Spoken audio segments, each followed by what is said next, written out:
Tu sais que quand tu lances un produit sur Amazon, t'as absolument pas le droit de te planter. Pire, si c'est le premier produit que tu lances, t'as vraiment pas le droit à l'erreur. Aujourd'hui, je te mets à disposition un calculateur pour calculer tes frais de lancement, la rentabilité du produit que tu as choisi. Avec ce calculateur, tu sauras exactement quel budget il te faut pour te lancer sur Amazon. Bref, pour éviter de te planter. Allez, on voit ça de suite. Alors, je te présente le calculateur. Donc, c'est un calculateur très simple, hein. Donc tout ce que tu as à faire, c'est de rentrer tes données, et on va le faire ensemble. Donc dans un premier temps, tu vas lui dire les ventes que tu estimes pouvoir faire avec ton produit chaque mois. Alors là, tu vas me dire, oui, comment je fais pour estimer ça? C'est très simple, sur Amazon, tu as des outils de recherche, et tu regardes ce que tes concurrents, on va dire les 10 premiers concurrents, tu prends une moyenne de leurs ventes, et tu vas essayer de te positionner comme ça. Sachant que oui, je suis d'accord, c'est un estimatif. Mais si tu vois que par exemple les 3 premiers font 300, 400 ventes par mois, et le 10e, il fait une centaine de ventes par mois. Bon. De toute façon, si tu t'es positionné sur ce produit-là, c'est que tu estimes pouvoir pénétrer le marché. Donc une bonne estimation, c'est entre 400 et 100. Là, on va rester, mettons, très conservatif, on va dire 150 pour l'exemple. Donc tu vois que les ventes moyennes par jour, ça représente 5 ventes par jour. Là, tu vas rentrer le prix de vente TTC de ton produit. Donc ça, c'est pareil, tu l'auras estimé en fonction de tes concurrents. De toute façon, dans un premier temps, si c'est un lancement de produit, je t'encourage pas à te mettre beaucoup plus haut que, par exemple, tes concurrents. En phase de lancement de produit, on essaye d'avoir de la vélocité sur le listing. Même une bonne pratique, c'est de se mettre à des prix qui sont un peu plus bas. Donc là, pour l'exemple, je vais mettre 24,99.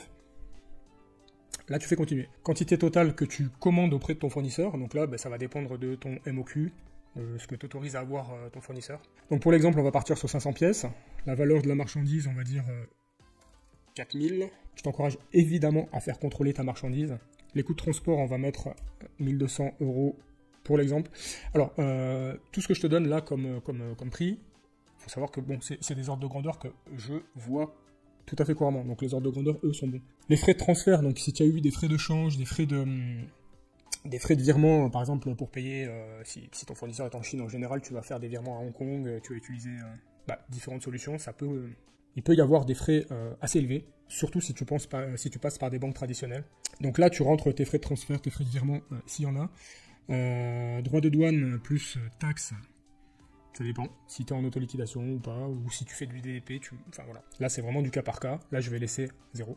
À la création de ton listing, si tu as eu des frais pour faire tes packaging, de photographes, voilà, tout ce que tu veux. Si tu as utilisé un sourcing agent, tu rentres les frais donc, dans cette partie-là, dans cette étape 3.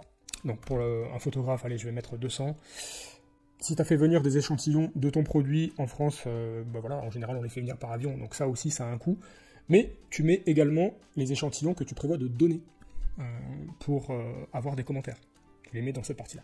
Alors, campagne de lancement PPC, là, c'est toi qui vas établir ton budget. Donc de base, c'est paramétré sur 15 jours, mais de toute façon, une fois que tu as entamé le PPC, enfin moi personnellement en tout cas, je ne l'arrête jamais. Donc là, je vais laisser sur 30 jours. Et mon budget, allez, on va mettre 15 € par jour sur ce produit-là. Sachant que là, c'est amené à varier. Par exemple, tu peux faire une campagne de lancement très agressive au départ, avec un gros budget PPC pour le revoir plus tard. La commission Amazon par défaut, elle est à 15%. Là, ça va dépendre de ta catégorie de produits. Donc là, je t'invite à aller consulter dans quelle catégorie sont classés tes produits. Donc par défaut, c'est 15%. Les frais d'envoi, si tu fais tes envois toi-même, voilà, ça sera tes frais La Poste, Colissimo, ou peu importe la solution que tu choisis. Si tu utilises Amazon FBA, au préalable, il va te falloir connaître la dimension de ton produit. Je t'ai mis un onglet, là, ici, là, tu peux aller consulter les tarifs, tu seras redirigé directement vers les coûts Amazon, donc tu télécharges en fonction de la marketplace les coûts que tu veux. Pour l'exemple, on va dire que c'est un petit produit, ça coûte 5 balles, on va dire. Je crois que c'est 4,99 d'ailleurs, il n'y a pas de 5 balles sur la marketplace. Tes frais d'abonnement aussi qui sont pris en compte, tes frais d'abonnement au compte pro Amazon. Et là, donc, on a tout. Tu fais voir le récapitulatif. Donc, sur le récapitulatif, tu as le budget total à prévoir. Donc ça, c'est vraiment ton budget initial pour faire venir le produit jusqu'aux entrepôts Amazon. Donc là, tu peux voir que la marge unitaire, elle est strictement dégueulasse, 40 centimes. La marge mensuelle, on a dit qu'on vendait 150 unités par mois. Donc voilà, c'est un produit qui va te faire gagner 60 € à peu près par mois, ce qui est ridicule. Le retour sur investissement à 12%. Là aussi, c'est pas bon. Tu as une structure des coûts, hein, tu vois que les plus gros coûts, c'est les frais d'achat du produit. Donc la décomposition du prix de vente, là c'est intéressant. Alors le prix de vente hors taxe, donc on est, j'avais mis 24,99 TTC, donc on est à 20,82 €. Tu as la commission de 15% Amazon, les frais d'envoi, donc ça nous fait un coût unitaire à 11,40. On rajoute le prix de la publicité, donc 90 centimes par produit, et il nous reste 40 centimes sur ce produit-là. Donc là, si on en reste là, qu'est-ce qu'il faut voir? Donc ça veut dire que ce produit-là, alors soit il faut revoir ta stratégie de prix, soit il faut revoir le prix d'achat. Mais dans ces conditions-là, en tout cas, ce produit-là, il faut absolument pas le lancer. Là, tu vois que tu gagnes rien. Et c'est souvent ce qui me revient aux oreilles. C'est-à-dire que là, le prix du produit, en gros, à l'achat, c'était 8 €. Ou 8 $, 8 €, on va dire pour l'exemple. Tu vois que je le revends 24,99, je gagne pas d'argent. Et combien de fois on me dit, oui, mais j'ai appliqué un coef x3 sur le prix pour être sûr de rentrer dans mes frais. C'est une grosse connerie. Le coef x3, je l'entends très très souvent, pour être sûr de ne pas se planter, et là, sur un produit comme ça, tu te plantes. Donc ça va vraiment dépendre, ça va être du cas par cas. Et il faut creuser beaucoup plus que j'applique un coef de x3 et je sais que je gagne ma vie. C'est pas le cas. Dernier onglet du simulateur. Là, tu peux voir que si j'augmente mes prix de 10%, j'obtiens une marge unitaire de 2,17 €, ce qui est déjà un peu mieux. Et si j'augmente mes prix de 20%, ma marge unitaire passe quasi à 4 €.